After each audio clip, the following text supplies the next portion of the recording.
Welcome, ladies and gentlemen, to tonight's episode of the ZodWriter Show. I am ZodWriter, and I am joined tonight by my co-host. He's here all the time with me, Mister That One Carlos. What's up, Carlos? Good to see you, man.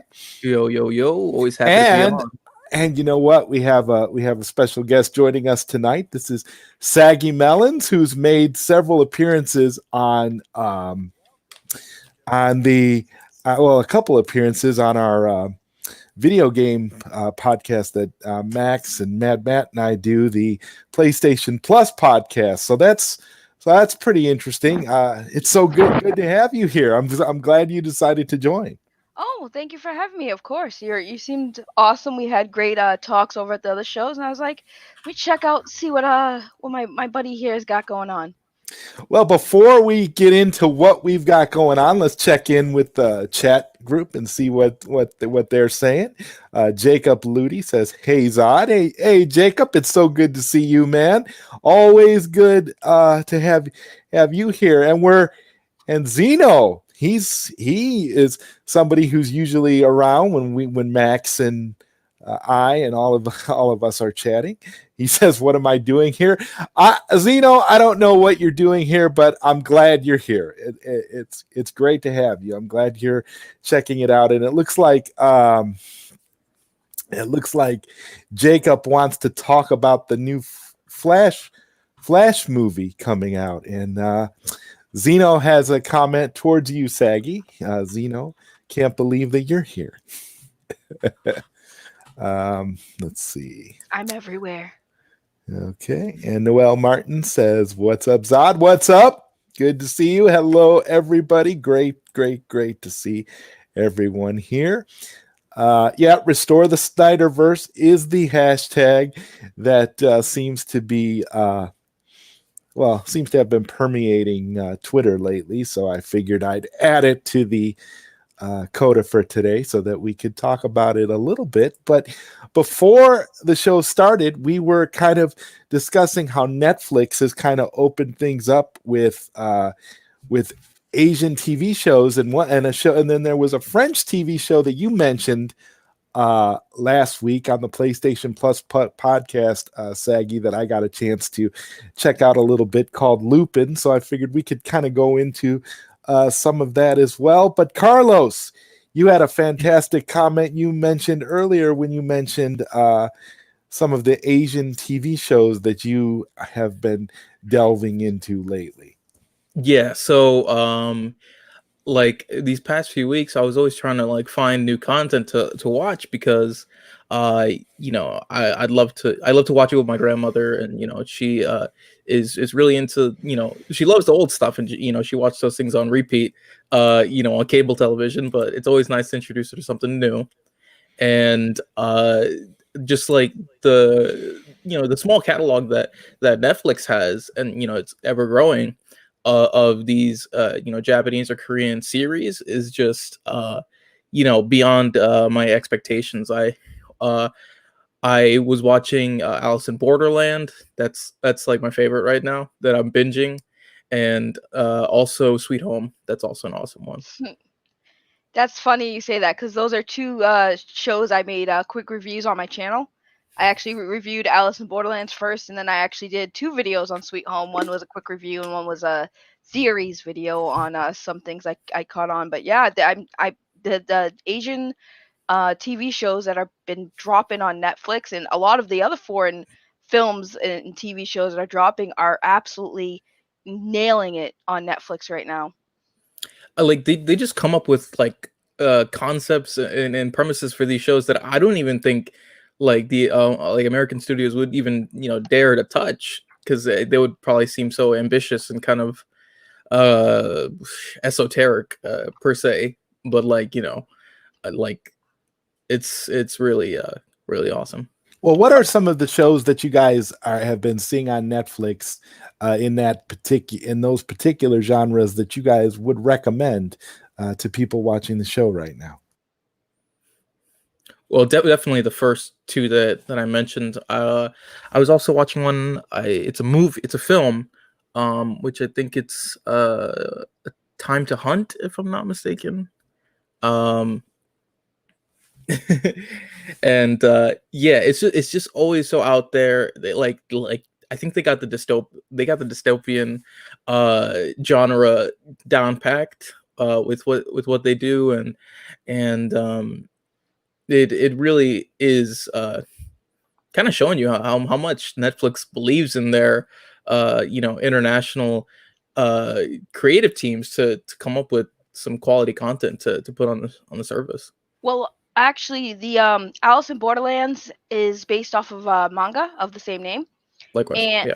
yeah, and then Sweet Home is based off the Webtoon series. If you guys aren't familiar with Webtoons, it's a website slash app where people like us can create our own comic strips and things like that. And that Sweet Home Webtoons actually grew, and it's actually pretty much like, I think it's like #1 on Webtoons. And then a company in Korea actually made the show, so it is really cool to see that they brought to life some things that were kind of popular in their respected countries, but not as mainstream as it is with other countries like the U.S. and other places that Netflix features them. So it was actually kind of nice to see these like kind of I guess we'd say low tier to us comic series, and then see it blow up when it became live action. Yeah. Well, and is there a particular style that you prefer for these Netflix shows that you talk about? I mean, is it more action, adventure, drama oriented, martial arts? I mean, what's the main genre that both of you prefer with these shows you're talking about?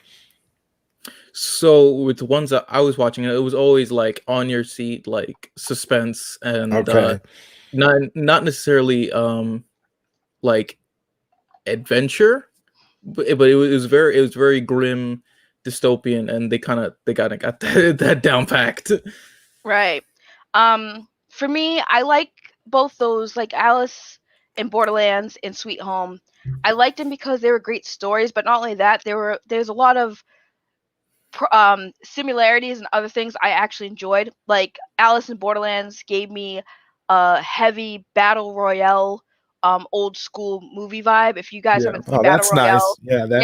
Yeah, yeah, you mentioned Battle Royale, and immediately, you piqued my interest. So now I'm gonna have to go back and definitely watch it because you mentioned Battle Royale. So right. So if yeah. you watch Battle Royale and then you watch Alice in Borderlands, it has the same kind of theme going, where it's Oh like wow. you have to kill people or do awful things to kind of keep yourself alive, to save yourself. And it does it in a very unique way that I enjoyed. And as far as Sweet Home goes, I like kind of like a post-apocalyptic zombie style things.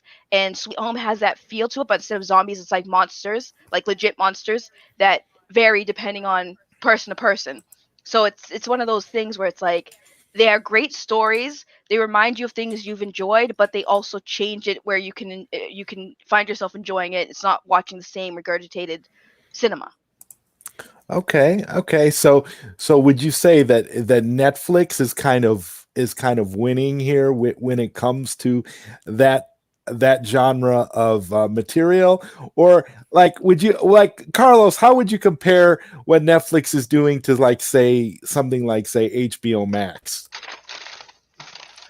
Um, I mean, Netflix already has they were the pioneers of this, and they've been doing it for years. While HBO Max only had a year to kind of sit with audiences, so I'd have to give them the upper hand. But you never know with HBO Max. I feel like because it came out and HBO Max was debuted in such like a tremendous time, then like only the back catalog and the things that they were working on previously could have been shown in the spotlight. Yeah. While Netflix is unhinged. Right. And with that, I want to welcome my good friend Dawson, nerdy in many ways, to the ZodWriter show. I think this is the first time since I've been doing the show live on YouTube that Dawson has joined the panel. So it's so good to see you, my friend. How have you been? I'm doing good. It's great to see you as well. Been a while, and it's great to be here, man. Just playing some Man, Arkham Knight and coming in here and talking with you guys. Okay, awesome. And so I guess I'd like to introduce you to Saggy Melons. I don't know if you've had a Hello. chance to meet Saggy. Saggy, this is nerdy in many ways. Dawson has become a legend. I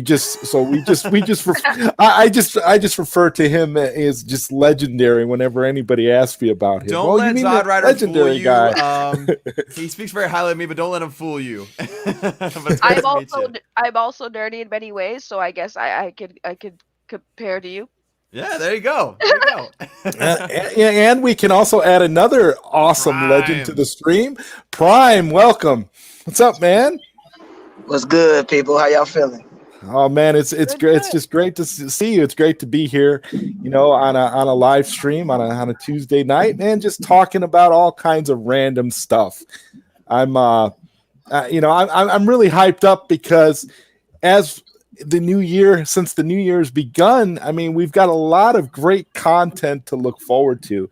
And one of the major things that is, on the horizon is of course, Zack Snyder's Justice League. And, that has to come up and that has to be talked about because of all the stuff that's been going on, on social media and different platforms to hashtag restore the Snyderverse. So I kind of want to get your guys, thoughts on that and where you think that's going. And I'm a little bit confused because I kind of thought at some point that we were already, I don't want to say across the finish line, but I kind of thought that we already had established that the Snyderverse was going to continue and we were going to basically be getting a lot of fantastic movies and maybe TV shows and different things as a result of the Snyderverse. And now I'm not so sure. I'm kind of feeling a little bit like we're on eggshells again, kind of like I don't want us to go back as far as like 2018 and say we're on 2018 levels of like anxiety with it, but I kind of have these anxiety ridden feelings when it comes to the Snyderverse as a whole. So I kind of wanted to get you guys, get your guys' input on that. So let's start with you, Prime. What do you think? Where are we? Well, I discussed this on the last podcast. Good thing you brought it up. But, well, I understand people because a lot of people, this is like a real like soft topic to talk about. Because a lot of people, they're going to let their feelings get into play to the opposed of thinking about this logically. Because if people really paid attention, there's a lot of stuff that's going behind the scenes, like a tug of war that's going on with Warner Media and Warner Brothers behind the scenes. Also, it's not necessarily Zach, honestly, he's probably not going to want to do it anyway. Because the only reason why he's doing this is because of the fans and he's doing it for the fans. But anything after that, there's too much crazy stuff that's going on behind the scenes with Warner Brothers and Warner Media. Y'all still have to take in consideration with the Ray Fisher stuff. Then you got to go into, even though Justice League will be successful, that's not going to even be a question. The only question is that will Zach want to do it? And that is going to be the question because he has other stuff that he wants to do. So with that, Prime, I gotta ask. I mean, if Zack Snyder, if it's true, if all of this is true, and like you mentioned, all the garbage going on behind the scenes now that we're all very painfully aware, does this mean that the Snyder cut of Justice League is essentially going to be its own self-contained story with a beginning, a middle, and an end to kind of close out or give a coda to Zack Snyder's, version of the DCEU? Because all of this talk before was, okay, well, if Zack Snyder's Justice League is successful, and the rumors were that the movie was going to end on a cliffhanger. And so we were kind of under the impression that if Zack Snyder's Justice League was a success, that we would get Justice League 2, Justice League 3, almost like that Zack Snyder would be able to complete his alleged 5-part movie arc or 7 movie arc, whatever his plans were. But now does all of this stuff kind of call that into question? and make us wonder, was the plan all along really for Zack Snyder to come in and make his Justice League a self-contained story? Well, I'll do it brief and let everybody else interject, but I'll just say a quick synopsis on it. I would say this, regardless of the fact that Justice League is going to be successful, regardless, because right now they have so much merchandise that's going on with it, not just with the toys and everything like that. We already know it's going to be highly successful. They're going to do everything in their power to market it, to make sure everybody knows that it's out. So me personally, regardless of the fact, I mean, I don't think Zach is going to want to do it anymore because it's just too much stuff that's going on. It's just too much stuff. You got to remember, all the actors, they got other stuff they're doing other stuff. Yeah. I get that. I can kind of understand that. Okay, and Dawson, where do you kind of fall on this? That's it. Just too much stuff. Right. Do you think we're gonna get a self-contained Justice League with a beginning, middle, and end that's gonna kind of close everything out, or do you believe that there is something more in the works, or just, I mean, where do you stand on the whole thing now?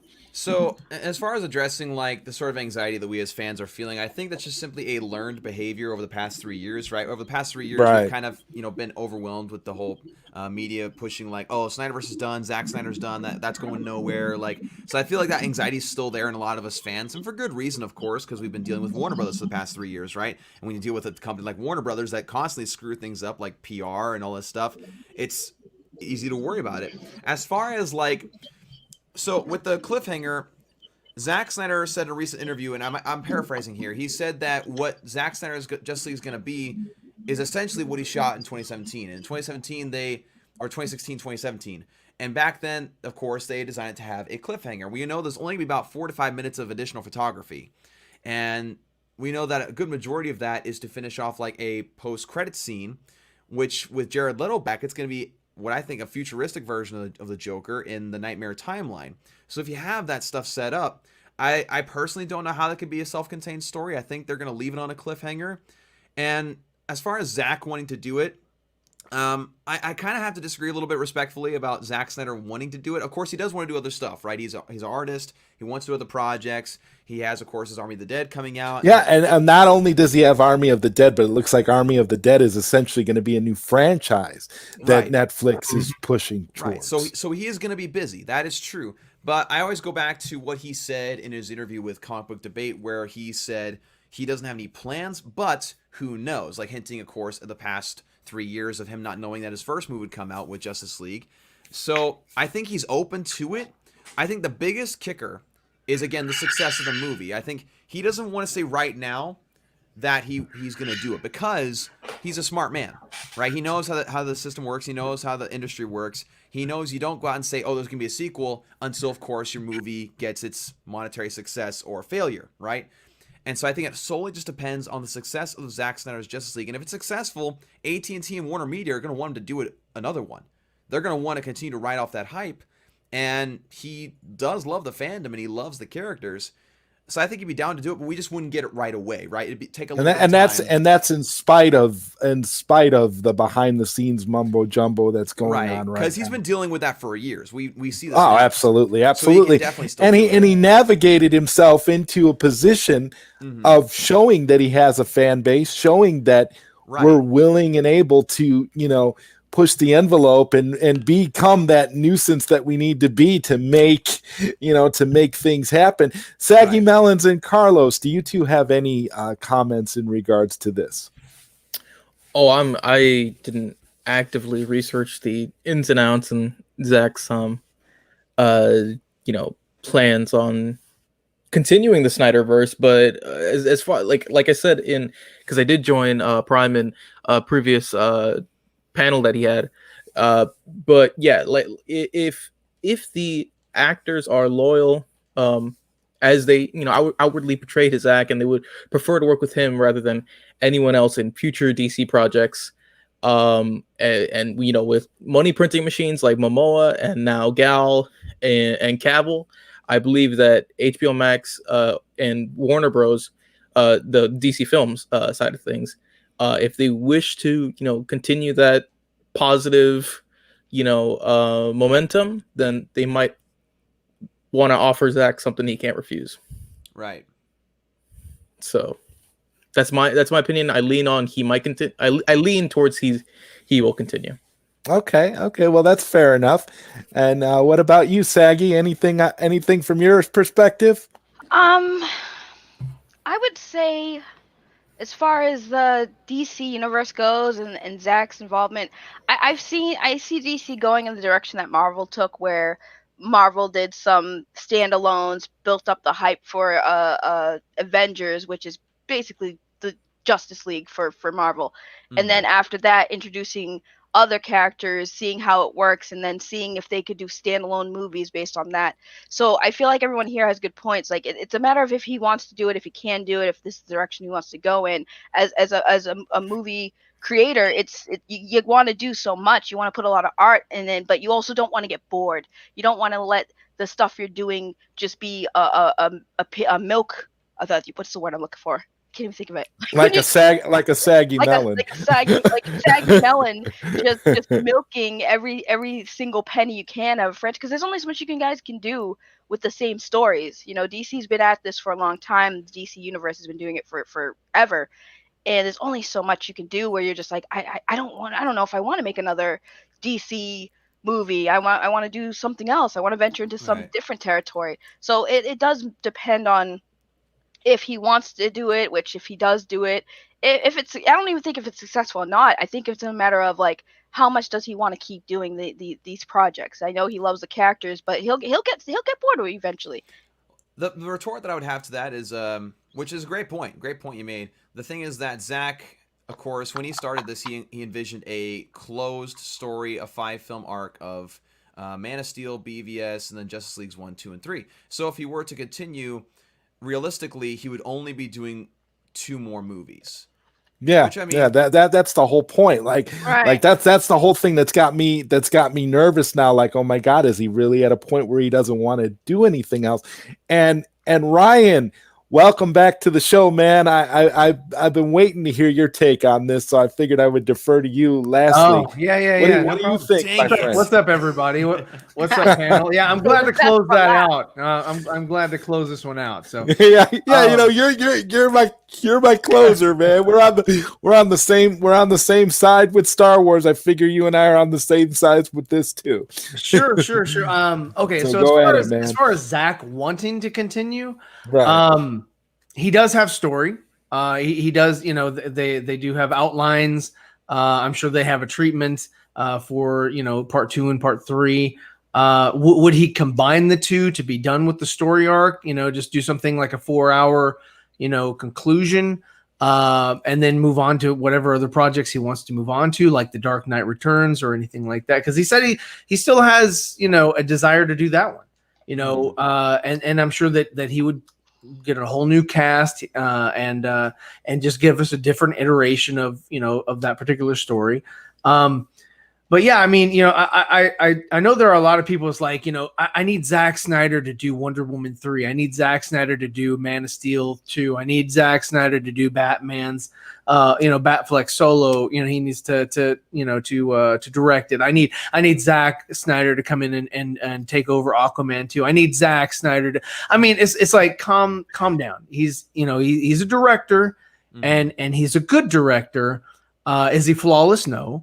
But he's definitely got a good take on his vision of how this universe is supposed to go. But I don't want to overexert him. If he still wants to continue, if he still has that fervor, if he still has that that desire to press on, then let him. Just don't put too much pressure on the guy. And for him to want to continue to do it, that all is up to his new sort of interaction with Warner Media. This new process from last November till in March. How was that whole process? How is it different working now than working back with the old regime? Toby Emmerich is still over it. And then now I don't know how much interaction he has with Hamada, But it all depends on Ryan, that's what I'm afraid of.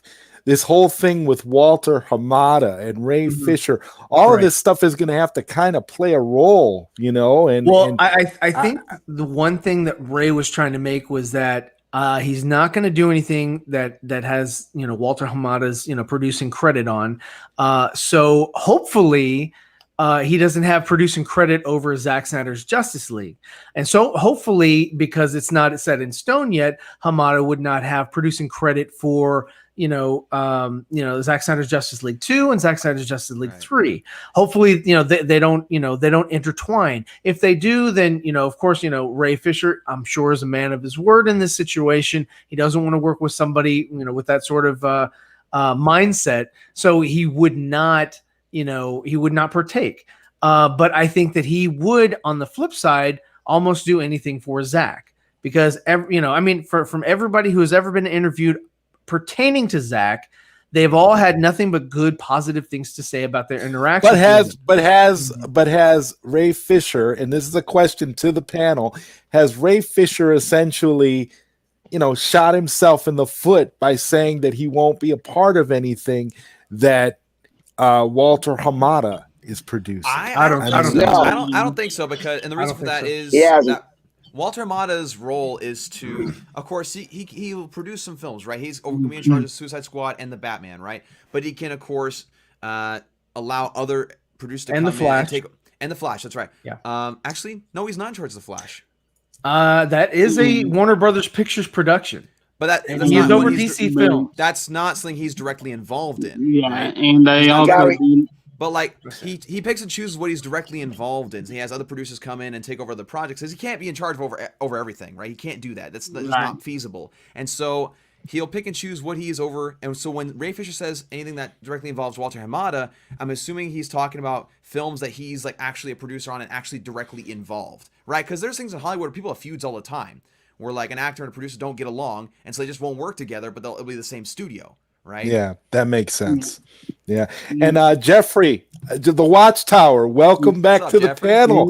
It's so great to see you, man. And I know you got a lot to say, so please let us know what's on your mind. Well, guess I first want to start off with the whole Sean the Foot thing.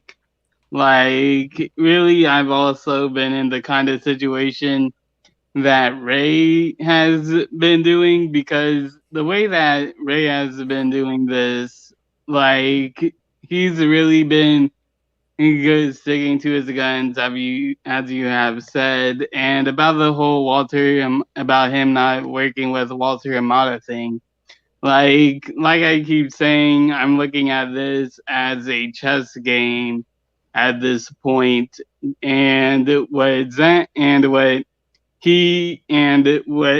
for those who don't know what chess is basically you have to think a few moves ahead. So what Ray is doing right now is how I see it is he basically did the Queen's Gambit move, which basically means that if he does is that he's gambling on his whole career, and that's the thing right there.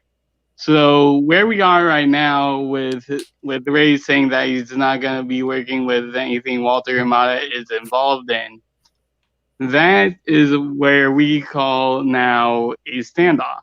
Like, it really is a standoff right now, because if you really want to think about it, if Walter Hamada does get involved with the projects, like hypothetically, let's say JL2, and I do know that Prime is gonna say that but he's gonna have to suck it up. Here's the thing about that whole sucking up thing, that's him basically going back on his word. And let's just be real here. With how Ray has been with this whole situation, do you really think he's gonna suck it up? Let's be real. I gotta agree with you. I gotta agree with you there, Jeffrey. I don't think he's gonna suck it up. Go ahead, Prime. even though that's the case, but you have to look at all the parameters on how this going in. He's saying he doesn't want to work with Hamada, but you have to remember these are two different entities under the same umbrella. Warner Media is basically the primary hold of HBO Max. Warner Brothers is for the film aspect. So for him to do anything in film, he has to deal with Hamada. That's why I said when it goes back to Zach and he's going to do anything with film, and he knows that Ray Fisher is his cyborg, Ray Fisher is going to have to suck it up. He may not want to work with, he may not want to work with Hamada, but if he want to be in films with Zach is probably going to tell him, look, you just going to have to deal with it. Now, mind you, Hamada has signed that contract in 2023. So whatever that has to happen within that time frame, if they make anything, okay, I understand what y'all saying. Yeah, it's like maybe there won't be a Zack Snyder's Justice League Part 2 until after 2023. You know, like. But that's what I'm saying, because that could be something that could be something that Zach and Ray Fisher have talked about. And Double MJ makes a good comment here. He says Zack Snyder said that he didn't think the release of the Snyder Cut would be possible, and look where we are. Zack Snyder's Justice League. When HBO Max made the deal with Zack, it was for his vision, and I gotta agree with that. You're looking, but then that goes back to what Prime was saying here about, you know, there are two separate divisions here. Dealing with what's going on. You have Warner Brothers and you have Warner Media. So is that essentially the saving grace to this whole thing? Are we at a point where if Ray Fisher wants to work with Zack Snyder, they're going to be working together through Warner Media, or is it all just because now, I mean, correct me if I'm wrong, but isn't Jeff Johns back in the fold too? No, he's only with comics. He's with comics. Jeff Johns is on a transition out, but also Jeff Johns is still employed by Jim Lee. And he's going over to Image Comics to do some work for him there. And I think he's still attached to the Stargirl season 2, and possibly. Yeah. But I think they're untethering him from the Green Lantern series, because that's the one series that is completely, if you Jeff Johns is synonymous with Green Lantern. You can't bring up Green Lantern without Jeff Johns and the Brightest Day or Darkest Night, whatever. And for them to announce, you know, Green Lantern years ago, when they first were like, you know, the inception of HBO Max, they were like, yeah, this is the first thing we're going to do. And then all of a sudden, you know, Fandom happens. They and then the second Fandom, they bring that up. They don't bring up Jeff Johns. They don't bring up, you know, Hal Jordan, John Stewart, Kyle Rayner. They bring up the ancillary, you know, lanterns, and they've gone radio silent. Yep. Nobody's heard anything about the Green Lantern series since it's gone. Like who can, like what? You know, I love. I just rewatched the animated series that they did, you know, years before Man of Steel, and I liked it. I was like, yeah, it's fine. Yeah, they had some, you know, Jeff Johns characters in there, Atrocitus and Saint Walker and all that. But I mean, I think they're going to have to go back and kind of revamp and untether him from some of the intellectual properties, and possibly pay him off before moving forward. They've got to, you know, dot all their I's and cross all their T's before moving forward, so that they're not stuck paying. Because I mean, they pay you know, DC pays a lot of royalties to their, you know, to their creators, and they do them very well from what I've heard. You know, they treat them very well financially.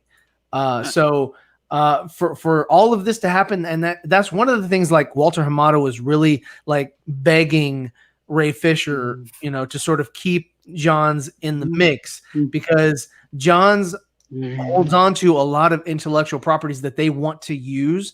And all that is on hold, and it's like a cluster fart of, you know, of just like a jumbled mess that they've got to go through and sift and rectify before moving forward, and you know, so that everybody, you know, that is going to be paid or that is going to contribute, you know, is on the right team or off the team completely, or, you know, what have you.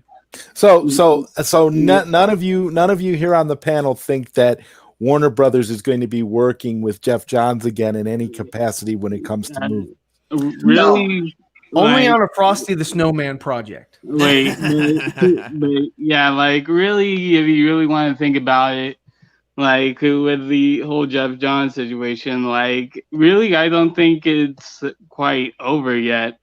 Because if you really have been paying attention to the whole Jeff Johns situation and seeing what happens at, if you've been seeing what has been happening with the corporate ladder that Ray Fisher has been going on with, and this actually does tie into the contract that came out.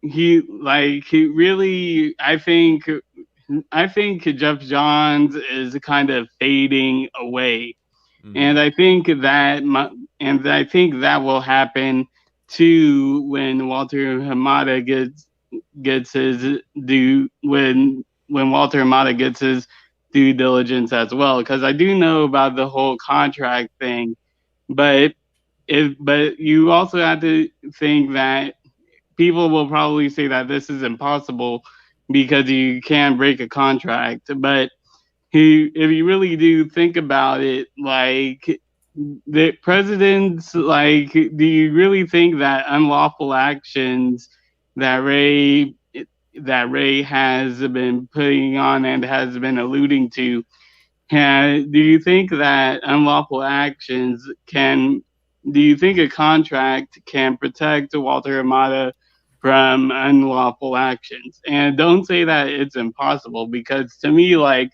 how I see it, impossible is just a word so that people can be proven wrong. Because if you think about people saying that, oh, man won't be able to fly or land on the moon, like, they said that would be impossible, and then that happened. So it's like, to me, how I see it, impossible is just a word at this point.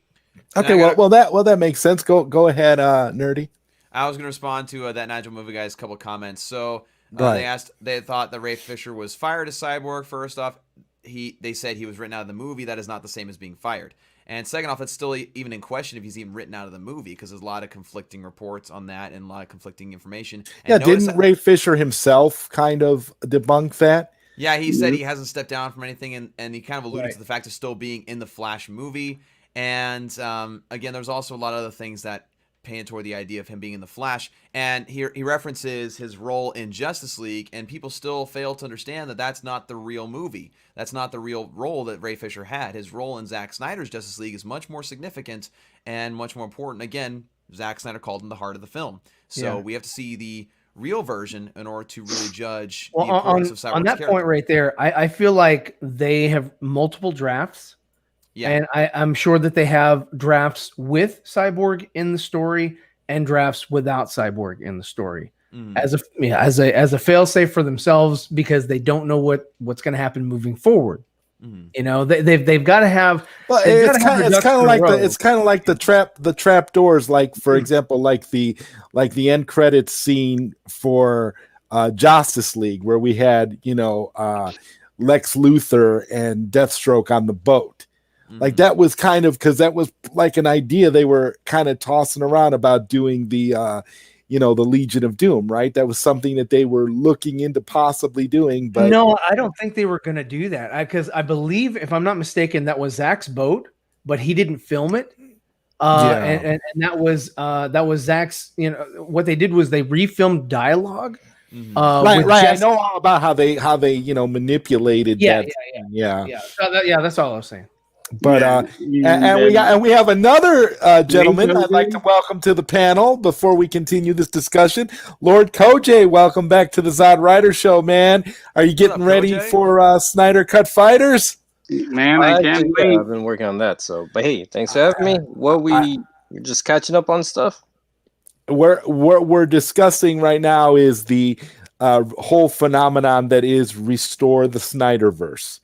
Because I'd kind of brought up the idea of how it all kind of feels like it's on shaky ground. At least in my opinion, it all felt kind of shaky because of all the behind the scenes mumbo jumbo going on now at Warner Brothers. But, everybody's kind of lending their opinion and giving, making me feel better. I mean, particularly, Ryan Prime and Nerdy over here, and even Jeffrey and you guys, all of you guys have all brought so much to it. I mean, I'm thinking of it in a completely different way now, because at first I was kind of like, Well, what does that mean? Does this mean that Zack Snyder's Justice League is the end of the Snyderverse rather than the beginning of the Snyderverse, or the the guiding light to something further?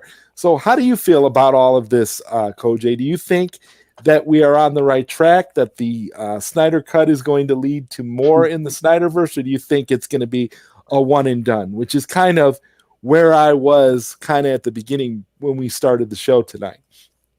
Well, I think a lot of things are changing with the whole pandemic and stuff, and just everything going to streaming. I think honestly we're at a kind of fork in the road coming up. I think once it comes out, we're going to see what direction it can go in, and depending on the success, that's why I think we got to keep promoting it and helping it.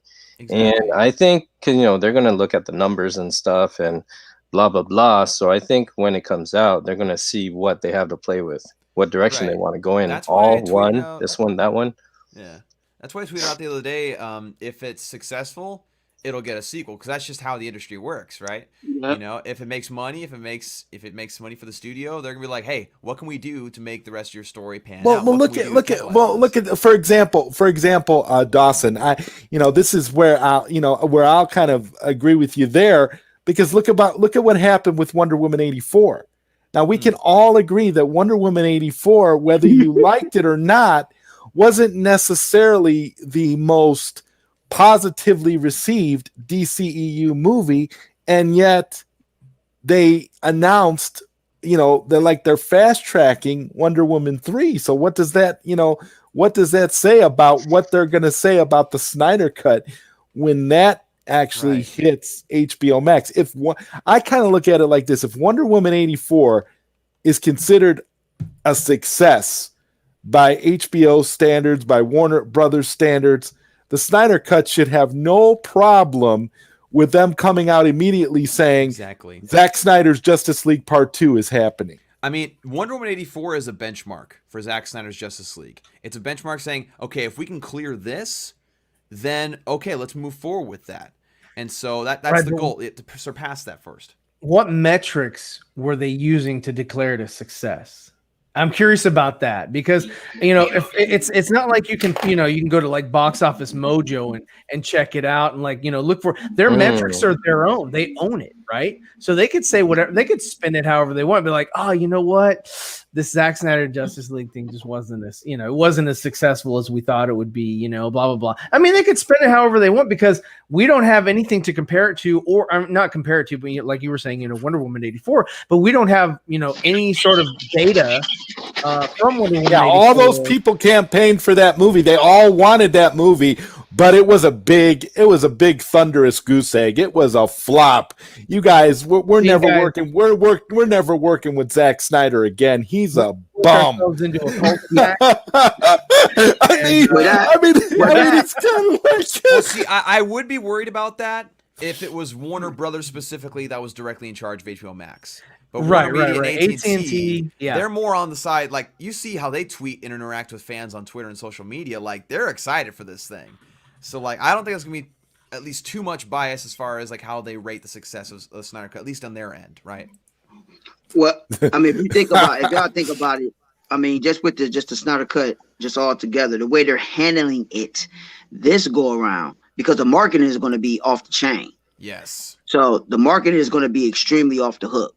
So for the people that's out there thinking that a lot of people are not going to get them, because they already got everything set up. Yeah, you seen that building in Dallas? Yeah, the building. So that's just the AT&T building. So y'all just wait, like I said before, because a lot of people don't know this. Now the trailer is supposed to come out in January. The big marketing push is going to be in February. That starts with the Super Bowl. So you got to remember, AT&T has done a deal with the NFL. So all that marketing and all that stuff that's about to happen, they about to make this big push. Then those toys are coming out as well. So, you think Zack Snyder's Justice League is going to have a trailer in the Super Bowl, or do you think it's just going to be an HBO Max trailer featuring Zack Snyder's Justice League? No, the official trailer is going to come out first. They're still going to market it after Super Bowl. You have to think, when the trailer comes out, that's going to be the worldwide marketing. Okay. Right. When the Super Bowl hits, that's for the US, because you got to remember the Super Bowl is a big event.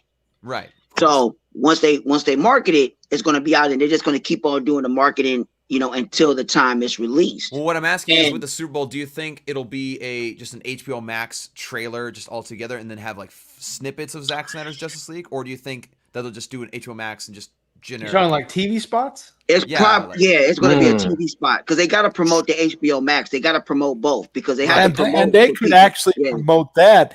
They could promote that at the Super Bowl as one of their biggest events. Right. I wouldn't be surprised to see like a Zack Snyder's Justice League Super Bowl commercial. Yeah, I mean it's going to be something. It's going to be something big for everybody to actually see, and they're going to be really, they're going to spend a lot of money for this. Like, so I mean, they could have Darkseid eating a pizza or something, and they could advertise Papa John's or Pizza Hut or something. They could do some sort of tie-in with food or something, and they could really Darkseid eats biscuits. So it'd be a KFC or Popeyes kind of thing. Before I lose my thought, what I wanted to say about Wonder Woman and what they was doing with Wonder Woman 84 was that they did that Wonder Woman 3. That was a PR move. Oh yeah, I don't think Wonder Woman 3 is actually coming out. Well, I mean, it's not even going to come into fruition because you got to think about this too. Patty, right? They haven't come out and said anything official. No, they haven't. That's the first thing. And then on top of that, Patty has, I think it's either 2 or 3 projects that she got coming up. 2. Well, 2. I mean, okay. Number 1 is Rogue, the Rogue Squadron. The Rogue Squadron, and then she has another Star Wars project unnamed. I don't know what that one is, but she has another one, and I'm thinking that's a sort of, No, she got 3 then. She got 3. Oh, wait. Cleopatra, right. Right, Cleopatra, the Rogue, and then the Amazons. Well, the Amazons, that I think that's going to be HBO Max. I don't think that's going to be a theatrical release. I'm kind of putting the Amazons in the same category as I'm putting The Trench. What's that movie that Ava DuVernay was working on, The New Gods? Like, yeah. We don't talk about that here. Like that, that's something like, it's like it's still some. Is that something that there are people out there still hoping for? Because like, let me tell everybody this: Wonder Woman 84 has done extremely well. If y'all just talking about worldwide box office, is done well from what they expect. You got to remember the movie is still coming out, so it's still hitting markets still across the world. Now, as for HBO Max, the numbers are not officially fully out, but the report that actually came out was that HBO Max, just from that weekend, they sustained 17 million subscribers. Yeah. So they kicked up 17 million subscribers, and that's just from that. Well, so just know. Oh, go ahead. All right. So it was highly successful. So my thing is that they're going to greenlight a lot of stuff. So once we find out the actual full numbers from just the actual box office altogether, because y'all got to remember, it would be bigger, but people fail to realize it flopped in China. People in China didn't like it at all. It flopped in China. So everywhere else is doing well. So there's still the last day for Wonder Woman 84 to be released. I still got the schedule. I think it's February 7th. That's the last day for everything to be released worldwide. And then it'll just constantly stay in theaters because domestically it's still in the United States, still doing what it's doing. But now, do you guys know if HBO Max is sticking to this, to this platform that they've kind of set up where they're going to only have it on HBO Max for a certain window, and then they're going to take it off of HBO Max? I think they capped it at the end of the year. Yeah. Yeah, at the end of the year, that campaign's over. Right, because they're going to look at the views on how many, because you got to remember, there's some people that still did not watch it. Because you got to remember, there's a lot of people that are late bloomers. So they haven't watched it yet. So, and there's people that are signing up to HBO Max still. So, because there's a lot of content that HBO is putting on there. There's a lot of stuff that they got on there. Yeah. So has everybody here on the panel actually seen Wonder Woman 84? Yes. Yep. No. Yeah. You haven't, Saggy? See, Saggy hasn't watched it. Okay. So Saggy, do you have HBO Max? Hell no. Okay. Streaming service has already taken all my stimulus check. You think I'm gonna give away all my money? Okay. So Disney doesn't have your money, do they? No, Disney don't got my money either. Okay. I'm just saying, because there's some people that I had a talk with before the show who were. But she got Netflix, I tell you that. Well, there were some people who said that they weren't subscribed to HBO Max, but they were subscribed to Disney Plus, and I, promptly told them, well, you know what? You need to cancel Disney Plus and sign up for HBO Max, because HBO Max is going to deliver the goods this year. You're getting a whole bunch of first-run movies that would ordinarily be theatrical straight to HBO Max. So the average home goer, if you look at the stats statistically, I can actually send it to y'all. Well, actually, a lot of people, they have 3 streaming services in their home. 3. Yeah. So they're subscribed to 3.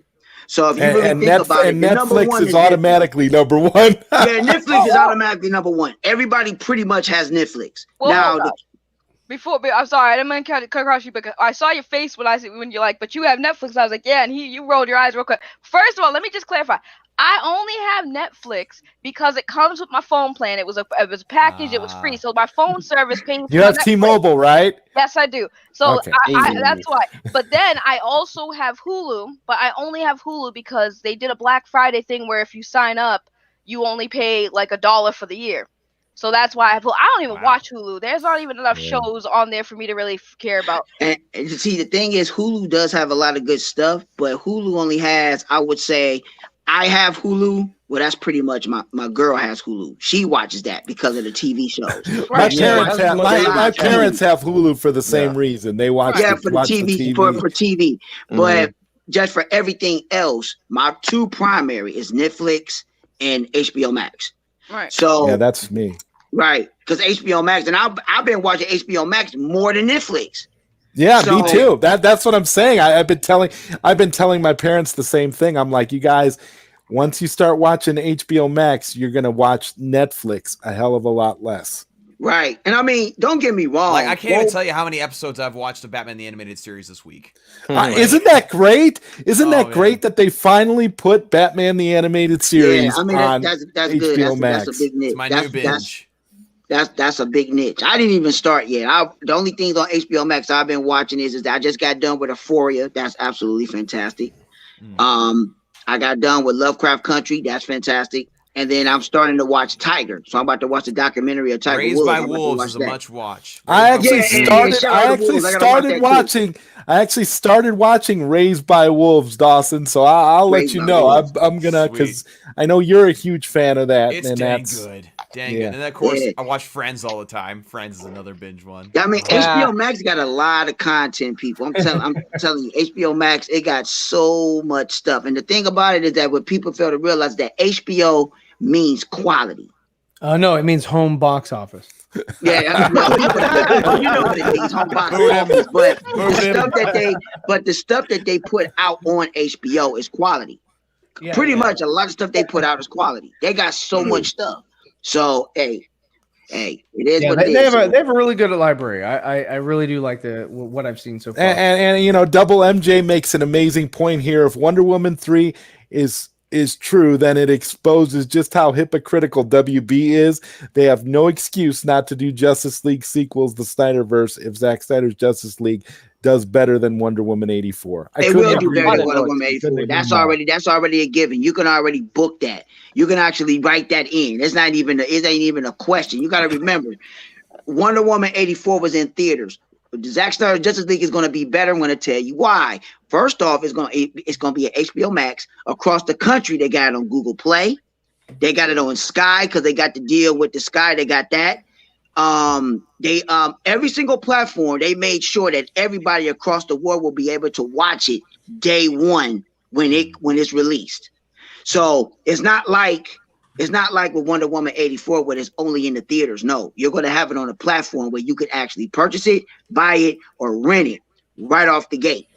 So in the US, it's just going to be in HBO Max. Everywhere else, it's going to be, like I say, Google Play, the Sky, whatever that deal that Sky got, and then Amazon has something else. Then you got Roku. Then you have so there's a lot of things that they made sure so everybody will be able to watch it. Justice League is already going to be successful. It's going to be ridiculous on how many people are going to be watching that. So it's already going to be way over. So he just named like all the streaming service that already equaled my stimulus check right there. So like, that's well, at least you got your stimulus check. So there you go. Oh my God, Dawson, you don't have yours yet? Nope. Listen, not if I gotta get all these streaming services to keep up with y'all on this panel. I gotta spend that stimulus check right away.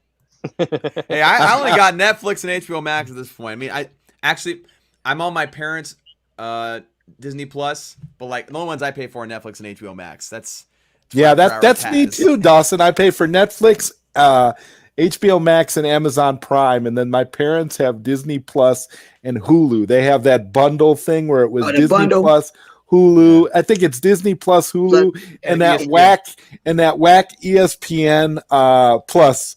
Yeah. That ESPN that doesn't have anything on it. It's just I had Showtime for like a brief period of time just to watch that show that I was a background character in. Right. But like other than that, I got rid of it as soon as I was done watching the show. I mean, there's a lot of it's so many streaming platforms, ladies and gentlemen. It's ridiculous. So you just got to pick the one that you really know that you're going to pay for, or whatever bundles that you have. Like I got AT&T. I'm afraid I'm at the point now where it's like if it came down to me having to choose between Netflix and HBO Max, I'm going to choose HBO Max because I'm loyal to them for giving us the Snyder Cut. So, well, you also got to look at this too. If you get HBO Max, if the people have not did it, try for a month. You pay for it for a month. I'm telling you, they got so much stuff. And if you are a person that if you go through every single if you try your best to go through every single bit of movies and shows and series that they have, I'm gonna tell you, you're gonna be watching a lot for a while, and they're going to constantly keep on putting stuff on there because the catalog is about to get even bigger. So I mean, HBO Max got all I can say. Well, not to cut you off, Prime, but I wanted to briefly address Koj. Koj, you gotta go, man. Me? No, I thought it was someone else. That's me. That's got a dip. You got a dip. Okay, I'm sorry. I didn't. I was looking at that for a second. I'm like, oh my God, who has the dip? And that shows who really ZodWriter wants to leave the show. No. Honestly, I didn't know. Can I get the plug for noticing he was leaving? I noticed he was leaving when he said it. Oh my God. Okay. Well, you know what? Thank you so much, Dawson, for being here on the panel today. I couldn't stay longer. I keep missing your streams because yesterday you did the happy chat, and I missed it because I had some things I had to do, and then I had to go to bed because I had to work. So yeah, no, I get that. I'm gonna kicks you in the butt. I'm gonna do my best to make happy chat next week. That'd be awesome, dude. Again, thanks for having me. It's been a while. I'll be sure to get on these more frequently. And again, I'm sorry I have to dip so early. Just got to get some stuff done before I go to bed. Hey, it's okay, man. It was just great to have you here. Thank you for coming. Nice meeting you, dude. All right. Nice to meet you as well. Good to see you guys. And I'm sorry, Koj. I swear I thought that was you. I was like, oh, wait a minute. So what services do you have, Koj? Non-pro wrestling, Netflix, Hulu, Prime, HBO Max. Oh, okay. Everything else is pro wrestling with like okay, so you got the WWE network. Yeah, I mean, who doesn't have the WWE network? It's so easy to get that for free every couple months. If you do, I'll show you some dates when the Snyder Cut sign is on there. Y'all on this panel trying to make me spend money I don't want to spend. Well, you gotta hold on. You gotta hold on to that stimulus check. Man's over here like you can subscribe for the trial, and I'm like, 90% of the people that do that, these companies depend on these people forgetting they gotta cancel the subscription. 2 months later go by, and it's like, oh yeah, we still made that money, but they gotta cancel. That's why they have a pause button now. You'll pause it, and you're like, okay, I'll cancel later. And you forget about it, and you're like, what? $50. Right. I've done this so many times. I'll subscribe to something and then I'll be like, all right, I don't really like this. But then that happened to me last month with Instacart. I had signed up for that free delivery thing that they were doing on Instacart, and I'd let it, and I completely forgot about it. And then like a week later, I got charged $100, and I was like, "What is this for?" I canceled that so fast. Oh, they did. They gave me a refund promptly, Oh, you got lucky. which I was amazed by. I was like, well, if I cancel it now, because I immediately noticed the charge, and I'm like, okay, I'll cancel it immediately. That's crazy. Yeah. No, StreamYard wasn't having that with me. They're like, "Oh, I'm sorry, you forgot to cancel. Well, we'll cancel you right now, and you could just use up the rest of the month." So I was like, "But I don't want to. Can I just get my $25?" They're like, "No, that's not how this works." I'm like, "Okay, I guess I just." Oh my God, I'm so sorry. I'm being a terrible host today because I'm totally missing out as people are dipping and Prime had to go. So no. Wow, I'm like, wow, but on a positive note, I mean, Saggy, you're getting to meet all these great people. Yeah, I like meeting great people. Yeah. I'm just not as deep into I was just saying in the chat with Carlos, I'm like, me and Carlos just sitting here hella quiet while everyone's just going on. I'm like, I know a little bit about DC stuff, but I was like, I got lost in translation sitting here with my Carlos, are you drinking something? Me? No. Yeah, I haven't heard from you much. I was like, oh my God, I forgot. Did you? When it comes to like the executive stuff, like that's really not my realm to speak on that, because like I don't really read all the art in exclusives and articles and stuff like that. Okay. I'm more of like the theatrical kind of thing, and like it's like talking about the plot, and definitely like when it comes to like logical inconsistencies and plot holes and things I don't like. Oh God, like if we're talking about like Wonder Woman 84 and all things I expected from the movie and I didn't get and I don't like about the movie. Well, on that note, we have another gentleman who I hold in very, very high regard. he is the future of Dawson. This is the Ambassador. Welcome back to the ZodWriter Show, Ambassador. It's great to see you, man. Good to see you too, Zod. And no, I am not future Dawson. I'm alternate dimension Dawson. I was gonna say, where are y'all getting these hats at, and where can I get one? These are Dawson hats. These are because he's nerdy in many ways. These are his caps. I need to go. I need to go get one. Yeah. For the longest time, I used to pronounce it Nimwu. Nimwu. Hey, we'll accept it. Nimwu. Yeah, Nimwu will accept. That's perfect.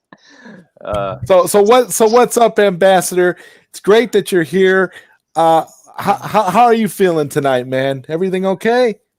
Yeah, I'm doing okay. It's been a long day. I had to stream this afternoon and everything, which was a lot of fun. And then, just life. Well, I have to introduce you then to Saggy Melons, because Saggy Melons joined the ZodWriter Show today. Did you get a chance to meet her already? I have not met her formally, but I have heard good things from other very reputable sources. And actually, Saggy and I follow each other on Twitter. So, Saggy, it is a pleasure to meet you formally. Nice to meet you formally too. I'm glad you heard good things, because there's so many bad things out there. I have a very mixed reputation. We could go into detail, and next time you come on the show, you can wear your Star Fox mask. Yes, my lovely Star Fox mask is hanging up on the wall there, looking down on me. Don't you judge me? But then look at Kojay is the masked man. He wears a mask on every show. No, I'm talking about you guys judging me. I'm talking about the Fox mask, because it's staring at me weird. And it looks like it's judging me right now, like what I'm doing. Like, mind your business. Just sit up there on the wall. Mind your business, Fox mask. That's all right. So what new shirts are on the horizon, Zeverfett? Because you make some fantastic products, and I want to know if there's any new Zeverfett shirts that I can pimp tonight. Oh man. Well, I just put one up that was a Ghostbusters shirt. I did one on Teespring as well as TeePublic. I did sort of a translucent ghost in front of the no, or anti-signal or whatever it is, the red hash, or what is it? Like the non-smoking sign. But anyway, so I did that one. I'm working on an Optimus Prime, and doing that from the movie, from the 1986 movie, when he's like jumping over all the Decepticons, and there's that iconic shot of him like nice. blasting him. Yeah, nice. So, Now, how about a Brave Star T-shirt with the Brave Star logo? okay, yeah. I actually put one up today, Mumra. So I did that. Excellent. And that was cool. Links Now to you're- buy shirts. Yeah. Now Let me, you're talking my grab some. language. Yeah, so I did it, and I made it, I gave the snakes, on his chest some hashes there, and it just it brought it out and made it look really good. So I mean, I really try to make these things as accurate as I can, and when I put them up. So yeah, let me put a link on here real quick. But yeah, no, so those are the ones I'm working on. I did one a bumblebee symbol, sort of like the Autobot symbol, but just his face. So that was kind of fun. Let's see. And hey, Ryan, if I might suggest a design for you and everything, this is kind of one that I would like to see, and I think maybe others would be interested in. I would love to see a Batman TSA Mr. Freeze shirt. Man, I got Batman. What is it? The Mask of the Phantasm shirt. Now, I was just gonna. Ooh, that takes it back. That sounds amazing, and Ambassador, for one brief fraction of a second, I thought you were gonna say Babylon 5. So I was like gonna say, yeah, that would be cool too. I was ready to join you there. Babylon 5 is kind of a niche thing. Batman everyone's is on that. more widespread. Yeah, it shouldn't be. Babylon 5 is such an underrated show. Yo, they just remastered honest. that now. Is that on HBO Max yet? That's coming to HBO actually, Max. it's supposed to be the end of the month. Yeah, it's supposed to be coming towards the tail end of this at the end of this month. So for those of you that have HBO Max or are looking for incentive to get HBO Max, because I know I was here in Prime earlier, just talking up HBO Max, and I'm one of those people. I'll talk it up too.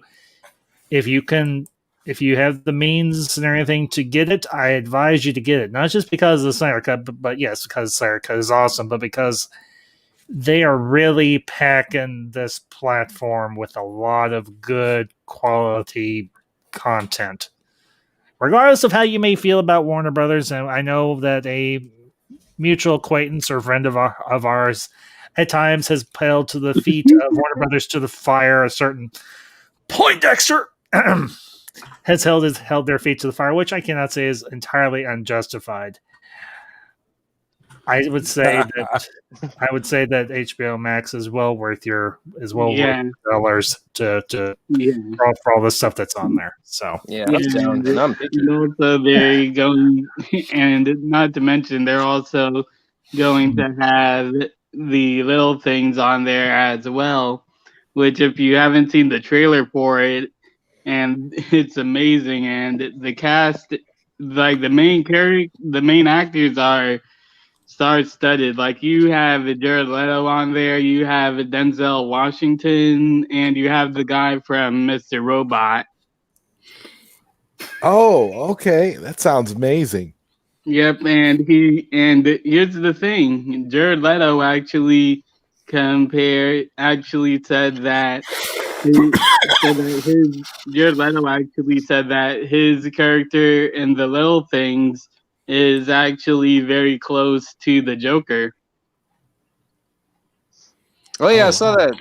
I saw that too. Some people did some comparison shots too. I saw with the performance, you can kind of see it in his eyes. Yeah, it's pretty cool. Wow, that sounds great. I'm gonna have to check it out. I want to ask Koj, my man. I want to ask you, what can we expect from the upcoming Snyder Cut Fighters? Snyder Cut Fighters Vengeance. And my question is, when do you need me to commentate with you, bro? Where do you need me to go? How do you need this to happen? Hey, how do we make this happen? Yeah, I'll hit you up later this month, man. I'm debuting, I guess, season 2. So I'm just switching up the rules, and it's going to be a lot more intense, and I'm changing the template, but it's still going to be Snyder Cut Fighters Vengeance, right? That's and like a saga, like the Cell Saga or something. Yeah, and Koj knows this, but I've been hyping it up at like crazy, like every time, like I every appreciate that, time, man. Thank you. anytime, man. Because yeah, I'm down to commentate with you too. Because I just got my PS5 just came in a few weeks ago, so yeah. Ah, nice, Lucky. I'm still wanting to get one eventually. Sorry about Jacob, that. Jacob, I checked out your theory on the Flash, and I think you're spot on. I kind of thought you were giving me the synopsis to the movie that had been leaked or something. Yeah. Yeah, Jacob says something good like that, and then he says something completely horrendous and nonsensical, like I like The Last Jedi. Of course, Carlos says heresy. Honestly, I don't care about The Last Jedi anymore. Yeah, like I really don't care about it.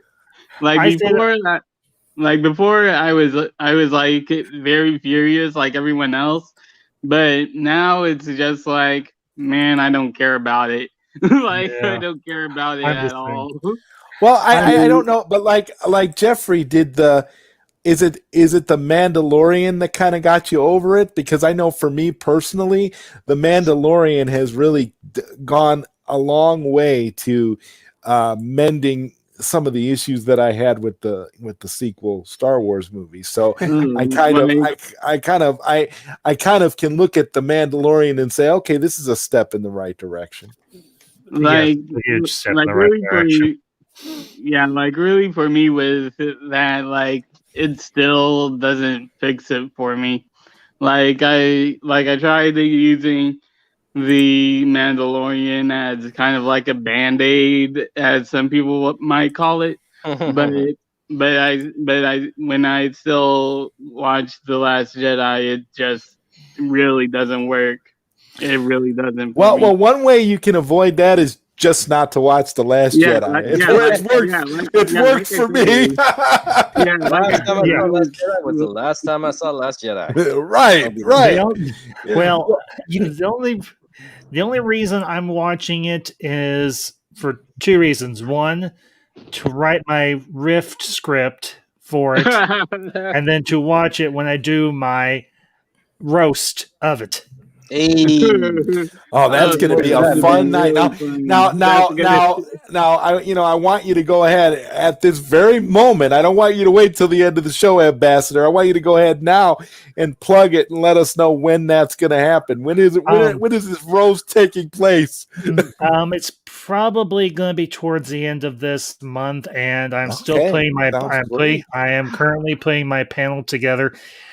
For that, I've got to sit down and I've got to watch it, and I'm going to do this all in one fell swoop. I'm going to watch it, do my Rift script, and then I'll announce anything when I'm going to do it. I'm also doing a roast of Rise of Skywalker, but that probably won't be until maybe either next month or March, because about the Rise of the Skywalker, though, like I really didn't hate it as much, but it kind of felt like they were trying to fix, like, because I actually know the backstage behind the whole trilogy, because apparently, like, even the Force Awakens was messed up, where remember where Finn was always promoted to have the lightsaber. Well, apparently this is actually from one of the people that actually filmed the scene. Like in the original scene where Rey finds Luke's lightsaber, in the original scene, and this was filmed and edited. What happened was in the original scene, both Rey and Finn went down there, and when Rey went to touch the lightsaber repelled her, but Finn was called to it, and the JJ actually did confirm that his original plan was that Finn was going to be the hero of the sequel trilogy, but Kathleen messed that up. Yeah. Well, well, the only reason I'm probably not going to do the Rise of Skywalker roast in February is because I've already got 2 watch parties and everything. Plus, I'm going to be doing an ambassador's spotlight or a director's spotlight and everything for next month as well. And the 2 watch parties are going to be for Man of Steel and for BVS Ultimate Edition. Hey.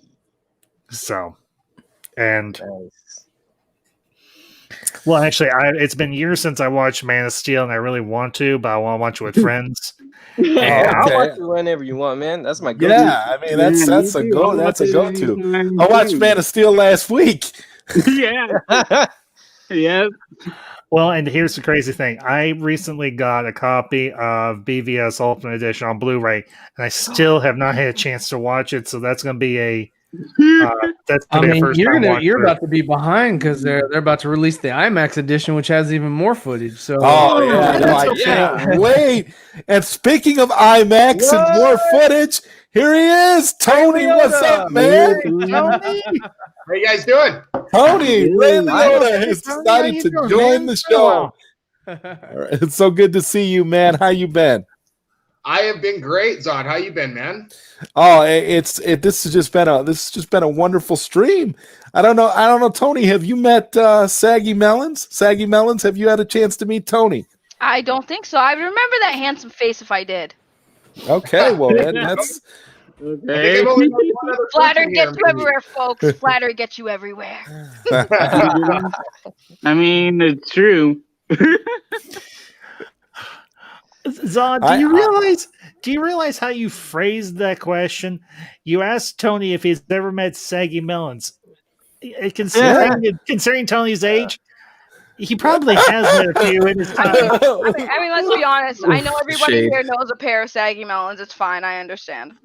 Well, listen. I have to introduce people that don't know each other. Like for example, Saggy Melons didn't know that Zever Fett was Mad Matt's dad. We got quiet in the private chat because I was kind of having a little moment. I was like, "Oh my god, I know who that is." I mean, you've had several conversations with Mad Matt. So yeah, I did a couple. We've done that. We've done those video game podcasts together, and so that's why I think it's funny because I literally just got the call about an hour ago before this started, and I was like, he was like, "Hey, you got a package to mail you," and I was like, "Well, what's it say?" And he said from the service that he uses. I was like, "Oh, that's my shirt," because I know I bought a shirt. Wait, now was this a Teespring or was this a Teespring? Okay, Teespring. Because I have 2 packages coming, but he said it was Teespring, and I was just like, "Oh, I know what that is." And then when he's here, that's like the weirdest coincidence. I just got his shirt today. That's awesome. Thank you. So what's new and exciting in your neck of the woods, Tony? Well, it's raining right now because obviously I'm in the Pacific Northwest. But it is warm enough to have my patio doors wide open. No snow. Still working. No lockdown. Other than that, we're doing pretty good, man. I'm on the beer now because oh my god, that's actually a beer. I couldn't make out the label really quickly. I was like, oh wait a minute, yeah, okay, all right. It's Czech beer. This is the original recipe for Budweiser. This is called Czechvar, and in Europe they call it Budvar, which is the original recipe for Budweiser. You say original. What's the difference? As you drink. No, what's the difference in the flavor? This one's got a lot more flavor than Budweiser does. I can tell you that. Nice. It's a European beer for sure. It's not skunky like Heineken.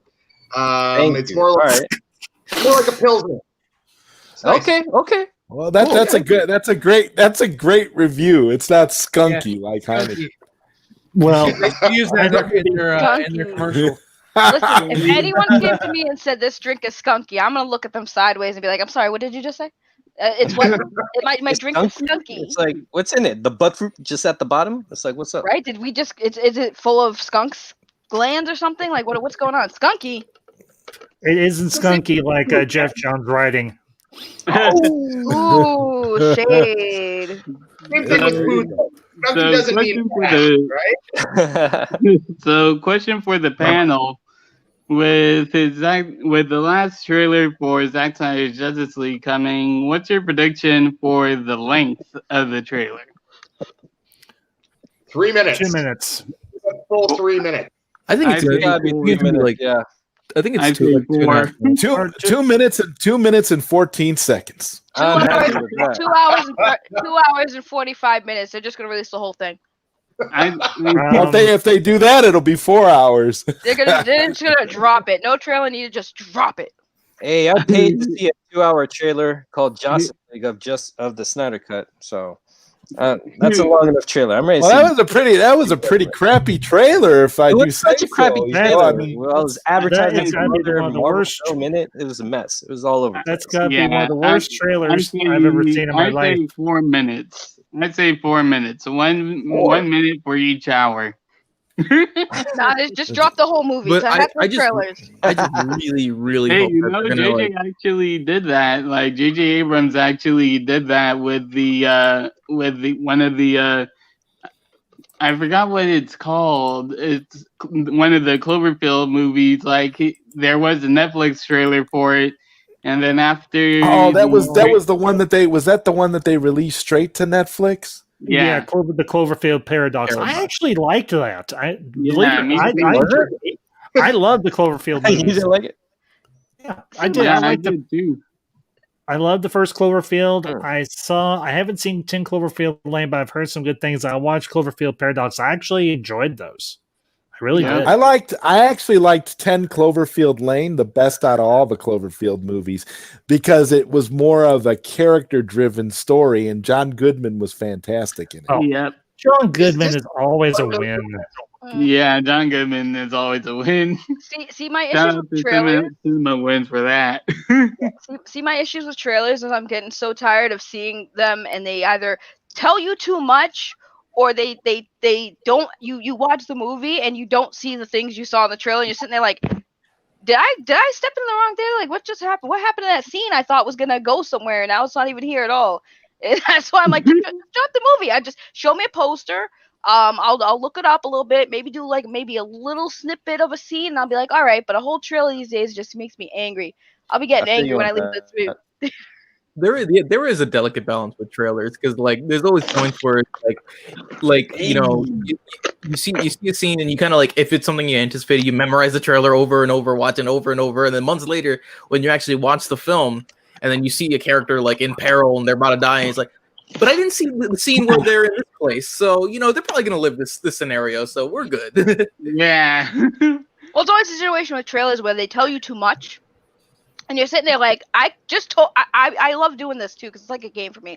I'll watch a trailer, and then I'll predict the movie based on the trailer, and then I'll watch the movie and see if I was actually right based on what I saw in the trailer. And like a good portion of it, I'm not tooting my own horn, but I get it pretty spot on.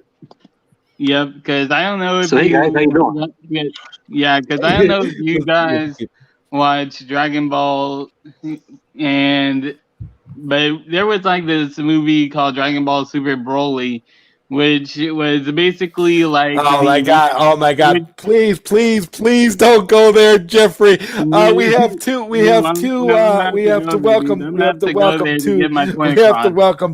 welcome two new people to the panel. The Universe Galaxy and Millennial Mike. What's up, gentlemen? Hey Millennial Mike. Hey, how you doing? I'm the Universe Galaxy guy. I just found your program. Randomly right now. I'm just curious because since you have a lot of people on, do you guys go over all topics or is it pretty much movies and entertainment? Well, we tend to stick with movies and entertainment related topics, but this is kind of this show right now tonight is kind of a free for all. So I'm kind of open to whatever topics people want to discuss tonight. Unpopular. Nice. Okay, I'll tell you what I'll do. So I guess.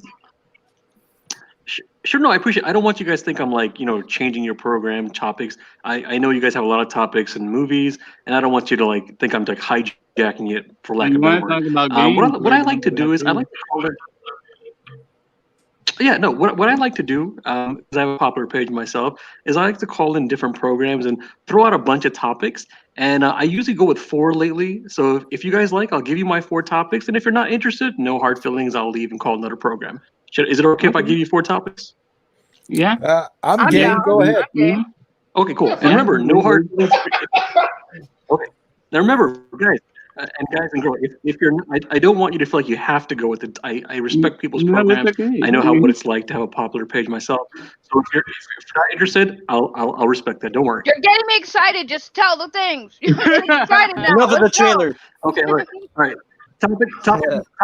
Topic number 1. It's a sports one. I doubt anyone will pick it if you're in the Damn movies it, right I'm now. out of it. Michael Jordan. No, that was the only sports one. Don't worry. Everything else is going to be more serious. Michael Jordan fans are the worst NBA fans. That's topic number 1. Topic number 2, political topic. Statement, not a topic. I've come to no, it's a statement. Sure, it's still a topic though. I actually built a whole page on that topic, believe it or not. But anyway, and even if you're not a sports fan, to the girl, trust me, it's a really good topic if you need the details about that. Topic number 2, political topic. I've come to the conclusion as an independent that Republicans are worse than Democrats. Oh, I'm out of that one too. Topic number 3. Okay, topic number 3. I got 2 more. For you. Topic number 3. This is more about animals. When you go to a store and you buy anything like meat, cheese, milk, anything that comes from an animal, do any of you stop and think that you're giving your money to an industry that literally tortures and kills animals? Nope. And the last and final topic. Okay, All right, the last and one. final topic, and this is the one that.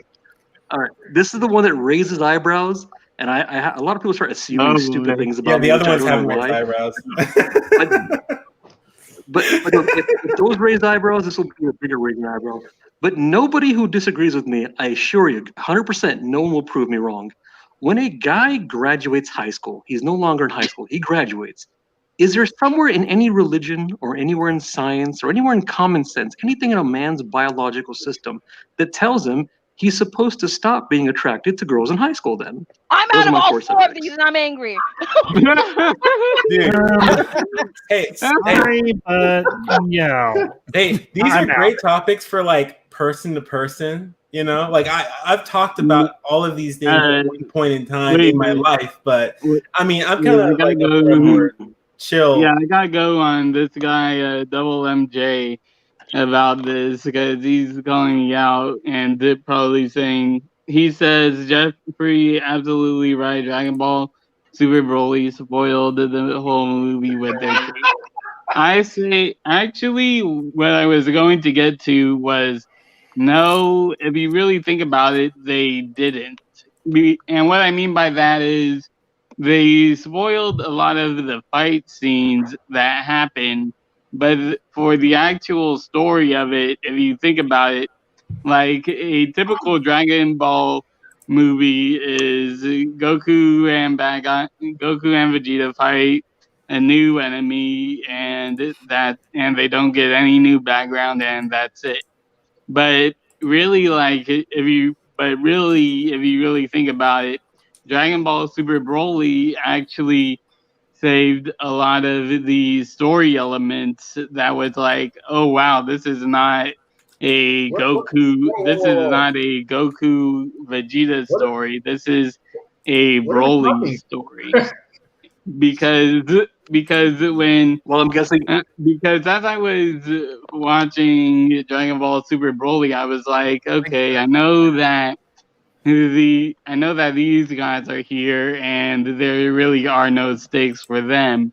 So it's really like, what's the stakes? And I found out that there are no stakes with Dragon Ball because there's 8 million episodes and nothing ever amounts to anything. So I don't know why anybody ever watches that. What does that have to do with the Zack Snyder trailer anyway? That's what we were talking about. Well, guys, oh yeah, but indeed. Yeah, like really, well, I guess I'll say goodbye, guys. Actually, if you really think about it, none of my topics were welcome, so I'm well, no, I was gonna answer one of them. I was gonna answer one of your topics. I was gonna wait for him to be done, but I was gonna answer one of them. Go ahead. I appreciate my answer.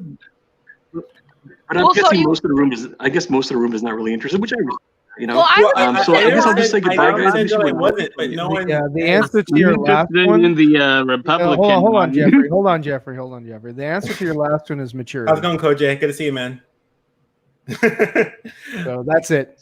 That's when I said hi. By the answer to your last I one. forgot about that. I have one that interests me. The only one I actually could answer because it's the only one I can relate to. So the one about when you're going to the store and you're buying meats and drinking dairy products and stuff. If you think about the companies, basically you should know the answer. That is no. Most people don't think about it because they don't want the guilt. They don't want to be responsible for what happened. We want to be ignorant. We want to eat our food and be ignorant to where it comes from. That's most people's common thing. Nobody wants that. When people are drinking food milk, is food. Dairy products, milk, whatever, they don't understand that they're drinking mucus. Right, and here's the beauty of it. It's that most human nature is like we are okay with eating meat because we're not the ones killing the animal. And that's like I'm trying to be vegan But if you don't mind, let me follow up. I don't know how much time they're going to give me in the room here, so when I have a chance, I want to follow up to that. Go ahead. I'm sorry. Go ahead. That's fine. Go ahead. Wait, so Saggy, real quick, about that whole guilt thing. Let's be real. Let's really be real about this and really think about this. Like throughout all of history. Humans have hunted animals and cooked and eaten animals to survive for a long time. So my thing is, should there really be any guilt to begin with? I know there's vegans and stuff. Well, here's the difference, right? Is that people throughout history hunted their own food because it was their own survival. We are now evolved and we depend on other people to provide for us as opposed to us going out and providing for ourselves. So that's we're the big no longer difference. hunting. We're no longer hunting. Actually, not only that, but not only that, but what people don't realize, because you were saying how people don't feel guilty because they don't want to think about it. You're right on that, but there's more to it. A lot of people, including myself, don't know literally the details of the torture and killing. I stopped eating meat years ago, and even I didn't know the details. I knew they were kept in cages and pumped full of hormones and in misery and all that, but I didn't know the details of how they're tortured, and of course, we all know they're killed. So to the person and yourself who were saying why people do certain things, when most people find out how they're tortured and killed, they start to realize, you know what, maybe we shouldn't do this. And one of the best examples is United Kingdom and England, the Britishers. These are having the highest rates of vegans, and they're making a lot of cases, showing people the animals are tortured and killed. To the other guy's point about how people have been doing this for a long time, just because something's done a long time doesn't make it right. And number two, they've been eating dogs for a long time, eating rats for a long time. Some people have eaten humans, I assume. In other places, it doesn't. It's called domestication. And the last and final thing. And that's what we did with it. I'm not saying that it's going to go into the forest and kill that fucking cow. One last thing. Wait, hold on. I think one you're last missing thing. another. You're missing. Okay, go ahead. Yeah. But I had one last thing though. Not everybody in the past ate meat. India has a high number of people who don't eat meat historically. Then, and there's other societies, I'm sure. But you get the point. Do you know that in Africa? Do you know that in Africa they eat shea butter? Do you know that? Yeah, and really about that whole thing, and really about that whole thing, because I'm about to go into real deep philosophical stuff right here. Some Dragon Ball. But no, to me, go for it, Jeffrey. But yeah, real quick, let me ask you a question. Is there truly a right and wrong, or is it just a point of view? Because really, to me, you can look, you can look at the whole torture thing as right and wrong. I do. I really do kind of theorize that as well. But it is right. It is wrong that they are torturing them and killing them. But at the same time, it's if there are people that were to hunt, we go back to the whole hunting thing. people who hunted did get killed. So it's like wrong for them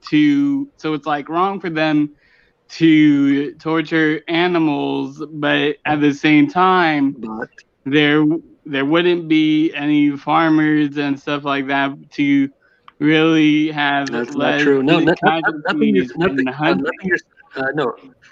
No, nothing you're saying is actually true. The only argument you gave about the hunters, which is the only valid point you gave, because there was a time, and there's still all people on this earth who have to eat to survive. If you're in a jungle and you're dying, God forbid, and you have to eat, I'm never going to tell you don't survive. But when you go to McDonald's, you're not surviving. You're eating the meat just for taste and But if you go to McDonald's, you're also not you're not getting it. You do know And that for the meat is choice, fake, like, right? Let me finish the part about the torture part. You could argue with me. I'm an anthropologist. Justify that torture and killing. If you actually stopped them, because if I tell you the details, it'll make everyone disgusted and probably bored. If you actually stop from day one, what they're doing to the animals, to how they're killed. No, they don't. No, most people. No, they don't. Most people know it's a carcass. Most people know they're in cages and hormones and all that, but they don't know the details of how they're killed, how they're brought up, how they're brought into the world, and all that. If you actually, to the guy who was asking, to the guy who was asking me, who was telling me about torture and killing, if he actually knew the details, I cannot imagine as a human being he would go, well, we don't know if it's torture and killing. That's a philosophical. That's a logical leap, my friend. Well, hold on. Before you get really in deep with it, another thing I know those weren't his exact words, but that was his point, basically. Well, another thing people are forgetting is, number one, you brought up McDonald's, right? So most Americans, most people, we do take for granted the luxury of eating out, having people prepare our food. Now, if you think of McDonald's, how much is it to get a salad at McDonald's? It's about $5-6 for a small salad at McDonald's. However, a burger is $1. So it's also a cost-efficient thing that meat is cheaper to buy as far as prepared food. That's not true. It is true, because if you go to McDonald's and order a salad, it is more money to get a salad. Because I tried to be vegan for a while. No, I'm not talking about that. Your point about McDonald's is irrelevant, because I know I. All right, and on that note, we're gonna have to move. We're gonna have to move on. The show is kind of taking a different turn, but no disrespect to the man of the universe who was just here, but we kind of gotta move on. I mean that's. I think everybody pretty much, tried to answer the questions, and I was. You were more than great. Really needed to be here. Yeah, and Millennial Mike, let me say this, man. I apologize to you, because had I known that was going to happen, I don't think I would have let that other dude on at the same time that I brought you in. Because you always have such great things to say and have so much to add to any panel you come on that I really apologize to you and dude, I like the guy was cool. Yeah. Listen. I don't have any problem, but at some point it's like we're going to get into an argument about slaughtering meat. I mean, I'm just about where our meat comes from. I'm sorry, I'm not here to talk about where my meat comes from. My man's in the orange shirt. I peeped him real quick during that, and he looked like he was nodding off in his chair. He was. He was. His eyes were getting droopy. He's like, "What am I doing right now?" Welcome, Millennial Mike. Let's talk about meat. No, and you know what? And you know what he said? He says here. He says this is another program that advertises that they take call subjects and callers, and it's a free for all, and then they just hang up rudely because they don't want to be proven wrong. Look, I'm the host of this show, and I barely said anything. So the thing is, dude, I was giving him a platform to say whatever he wanted to say, but it got to a point where. It was just you can't say whatever you want to say, and then also berate people who are trying to put their point out, right? As they're putting it out. He interjected a lot, and that's he's shouting out rudely, but he should be pointing the finger at himself. Yeah, but when you have what he was trying to do, he was trying to initiate a debate, and typically a debate like that has a forum, an organization where everyone gets to make their points, and there was none of that. So right, it was more like the thing about debates, what it was. It was a poll. Is that you already have your preconception. You already have your where you stand, right? So no one has ever been swayed by a debate. They only exactly that they agree with, and that's it. So if this dude wants to be a vegan, man, more power to you, buddy. Right. But there are animals out there that are being slaughtered, and you know what? I don't care if they were shot in the face or if they were, if their throat was slit. I'm going to eat the meat. I'm going to put it on the grill. Because really, that's the thing. Like when you're trying to push someone's idea, your own ideas onto someone, it just won't work. Right. Like if someone already has made up their mind, you're just talking to a brick wall at this point. Well, see, the reason why you're wrong. You're wrong. Right. You're well, wrong. This is why I was interested in that topic, though, because I understood what he was saying, because at one point I did see a video of what he's talking about, how the animals are treated, and I stopped eating meat for a full year. So I understood, but like the point I was gonna make after he left real quick was just like a lot of people don't understand that I try to be vegan. The only reason why I started eating meat again is because I didn't do the research on how to properly get proteins and stuff in my body. So I was getting malnourished. So I had to start eating meat again because I didn't want to take that time, because I will admit I'm freaking lazy. And I didn't want to take the time to educate myself on what non-meat things I could do to make myself healthy. Yeah, I've also been vegetarian for the documentary Super Size Me, right? Right. Yeah. And that's a great awakening. But at the end of the day, there's several different documentaries where you can see like birds get their beaks cut off and they're running around without their beaks. They just cut them off while they're alive. Their throat slit and they're still sliding around in their own feces. Blood, ulcers, disease. Suffering. I've seen those hellholes of places. I know about it. And to assume that we're ignorant about the fact we must not be human, that's a little bit of a logical leap there. I respect the guy for where he was coming. Well, I think an interesting topic. What he basically did was he set a bomb off and he left. It'd be a great. You can see he's no longer in the comments, and we're still talking about it. So, anyways, exactly. Let's talk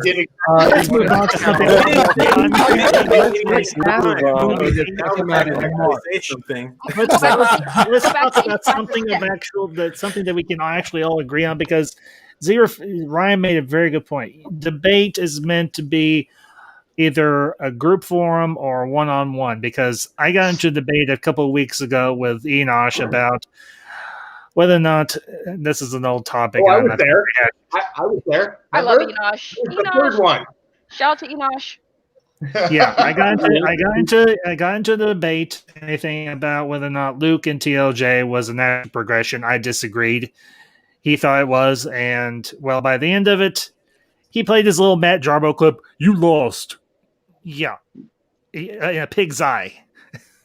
Well, damn. I was hoping before I leave, I want to talk about the Snyderverse stuff before I leave. Yes. Please do. Please let's transition. Let's transition back over to the Snyderverse. Let's do that. Millennial Mike. So what do you guys? Millennial Mike has the floor. Here's the question that was posed to all of us. How long do you think the new trailer will be? And go. 4 minutes. 4 hours.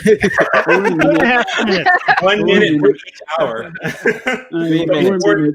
4 1-minute TV spots. 2 minutes and 14 seconds. It depends. I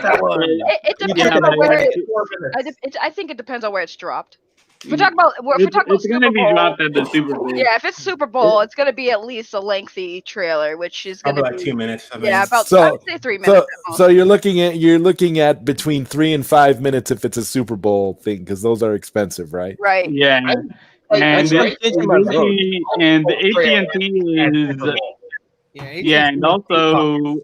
and also AT&T is actually partners with the Super Bowl this year, so. Yeah. He can make it so he can have all the TV. You want to know what's going to sell it? You know what's going to blow our minds? It's going to sell the trailer. What? It's going to be Cyborg. he's going to be on the football field. Let's just have a part of the scene from him on the football field. Oh, or integrate those scenes with promos. Boom! Yeah, I like that. Hey, just pay me to dress up as Wonder Woman. I'll go to the Super Bowl. I just seriously hope that it's not like a stylized kind of like and solely like it just has a cover of music. I really hope it's a story trailer where it doesn't need to reveal anything, but it shows the footage and the cinematography, the way they're meant to be consumed with Junkie XL score, with the subsequent dialogue and stuff like that. Because like when we were that's the real meat of this conversation. When we were all anticipating DC fandom. Speaking of meat, no bologna, right? No bologna. No hams about it, guys. No hams about it. No cheese. Love that chicken. You got beef, take it outside. Yeah, like I was saying, like while I was anticipating DC fandom, and I'm like, oh my god, we're actually gonna get Zack Snyder's Justice League trailer. Having it be only a cover to the only sounds we hear was the cover of Hallelujah, and then at the end we only get that one scene. Which was actually an amalgamation of two scenes because Wonder Woman changes outfits between shots. It kind of made me a little disheartened, but I really do hope that I get sprung back up with the. Who here didn't watch Wonder Woman 84 out of principle? Yeah, I didn't. I tried not to. And a lot of people will agree with me on this, I believe, is that the first trailer was and this was actually and this goes back to what Snyder said about the DC fandom trailer. He said that it was beautiful, that he described it as a beautiful trailer. And if you really think about it, like in the context of the first trailer being like a love letter to the fans, it really was a beautiful trailer. And now you have Zach saying about the next trailer being like the hype level is going to go to 11. Like that tells me that this is going to be kind of like the typical Zack Snyder trailer that we're going to get. Probably. Yeah.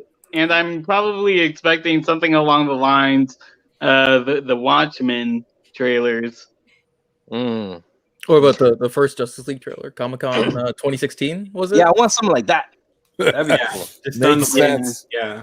But one thing I do miss about one thing I would like is those specialized trailers, like that one Super Bowl for BBS when they did the Turkish Airways. Oh yeah, a totally different one. It was Zack Snyder's, like he's like doing commercial work, like he's working again. I kind of like that. That was like an energy that added a bonus thing, and it didn't spoil too much, but it teased you just enough, and it was nice and fun. But I would like a story emotional trailer. Yeah. Sounds good. And not to cut you off, Jeffrey, but I'm Millennial Mike. I have to ask you: have you met Saggy Melons? No, nice to meet you. Saggy Melons. This is Millennial Mike. Actually, she went to see Mrs. Murphy. Oh, she had to step away from her. Never mind. She'll be back. Oh wow, I actually got that reference. I'm amazed. Yeah, I've met everyone here at one point in time except for Saggy. Okay, but who's in the middle? Who's that? Is that? That's like, Carlos. Is that Carlos? Oh, okay, I'm not familiar with that. With your. It's a new picture. Like I did have like the hackneyed Bizarro one that I composited myself, but this was one that I paid for, which is it's like Bizarro and he's a director of a movie because that's kind of my dream and Bizarro is my favorite character. So hell yeah. Okay. Well, you know what? And on that note, Ryan, did I get this correct that it's time for you to give us the slip? You got it. All right, man. Hey, listen, thank you so much for being here. I appreciate this, man. Again, you guys, everybody is always welcome. Ryan, I appreciate it. Hey, I appreciate it immensely. I love streaming with you guys. I love streaming with all of you. It's always a pleasure, and it's always so much fun. You got a great panel here, and it was great discussions. And what do you guys think of my meat? It's good. I'm gonna keep loving that chicken. I'm gonna just put it to you that way. Yeah, but do you know how many chickens are suffering in the third world countries? There's not enough chickens to watch HBO Max. Yeah, that's true. All right, well, y'all have a great rest of the evening, and I hope you guys have great topics. But well, we're gonna, you know what, we're gonna actually wrap this up pretty soon, though. So you're not leaving too late. I mean, you stuck around for quite a while, but we're gonna be wrapping it up soon. So thanks again, man. Oh yeah, no problem. Y'all have a good night. Nice to meet you. Later. Bye. Peace. See you later. Buy his shirts, guys. I bought one. It's amazing. Thanks. Yes, there you go. Okay, so now, Saggy Melons, have you met Millennial Mike? Hi, Millennial Mike. Hey, Millennial Mike, that's Saggy Melons. a minute ago, actually. Yeah. Okay. So where do you guys know? Because I've met most everyone here from Twitter, and then some people I've met through like YouTube, like because the Twitter people have YouTube. So like, where do you fit in? Where do you fit in, Saggy? Are you kind of like a Twitter brethren? Are you a YouTube brethren, or? I'm pretty much. I do YouTube. I'm on Twitter, but I mostly do YouTube and Twitch. I'm Mason. Like a channel. Saggy Melons with a Z. Please, for the love of God, don't type Saggy Melons because God forbid. I already seen what you'll get in your search. Mad Max made that mistake on stream, and I was dying. I was like, he's like. Oh wow! Why did that surprise me? Wait, hold up. I think I just had a huge realization right now.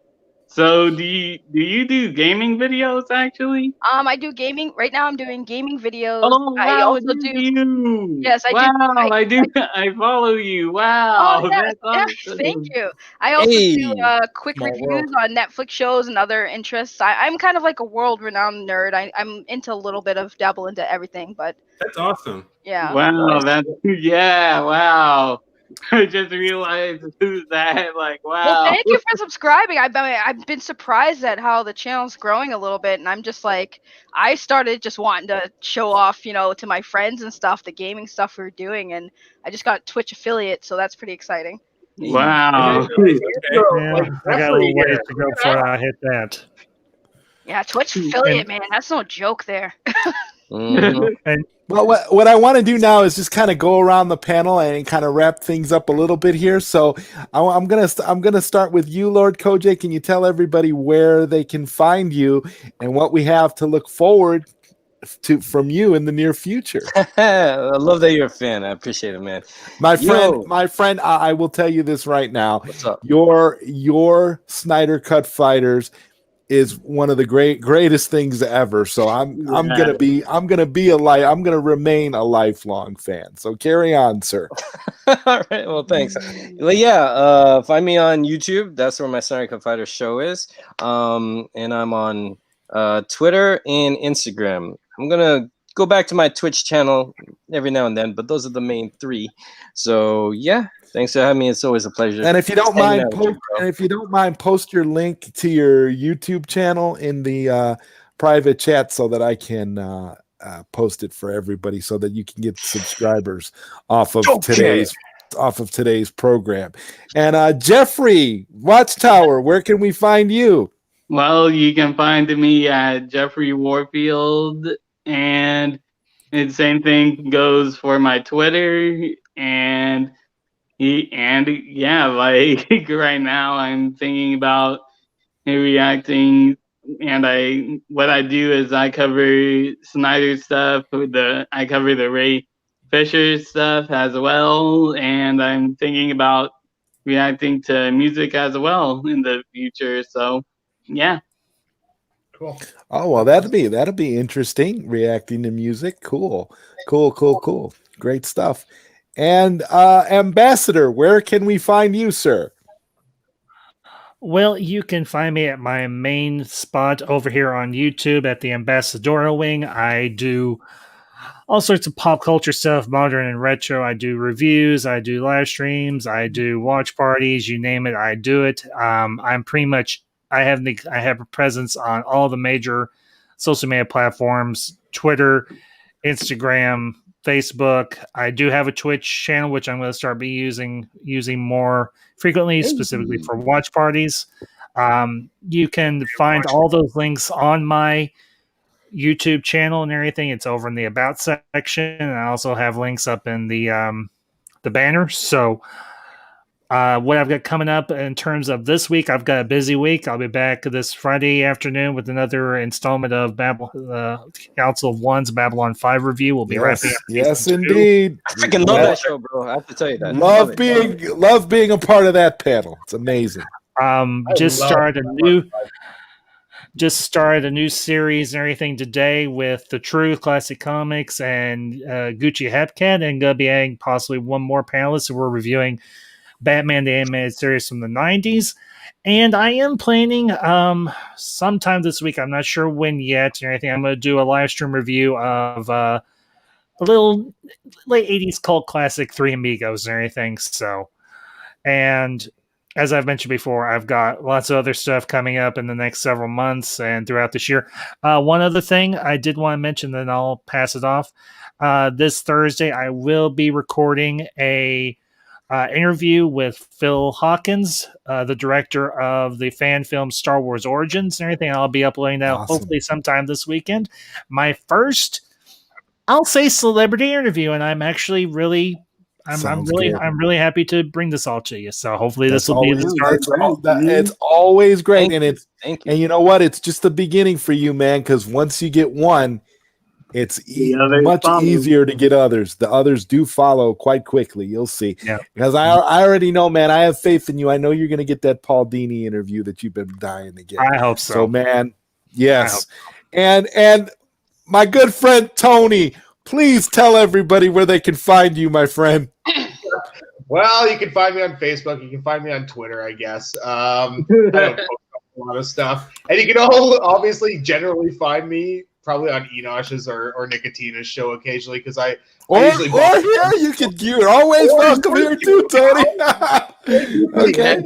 I really appreciated that. I'm glad I was off work tonight, because I'm not generally off work this time. I got a Tuesday, promotion. I'm working too much, man, but I'm glad to be here. Thanks for having me on. Okay, great. And Millennial Mike, can you please tell everyone where they can find you? I'm so glad you're here, man. It's amazing. It's so great to be surrounded by so many wonderful people. Yo, you're kind of your mic's muted.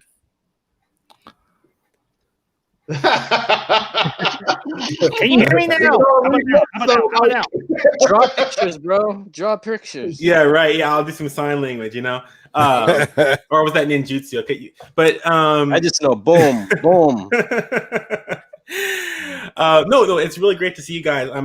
You asked where you could find me. I said that's going to be difficult because I've left Twitter. You can find me on Vero. I'm Millennial Mike on Vero. If any of you guys use it, the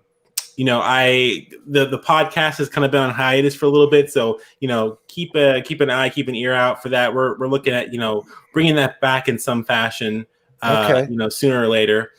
But, well, Mike, I have to tell you, man, you're always welcome here.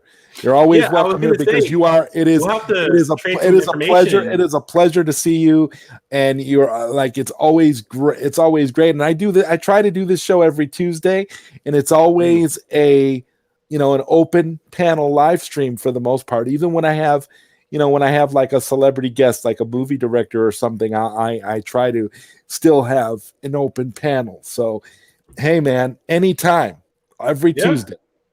All right. Well, I'll try to be on next. Awesome.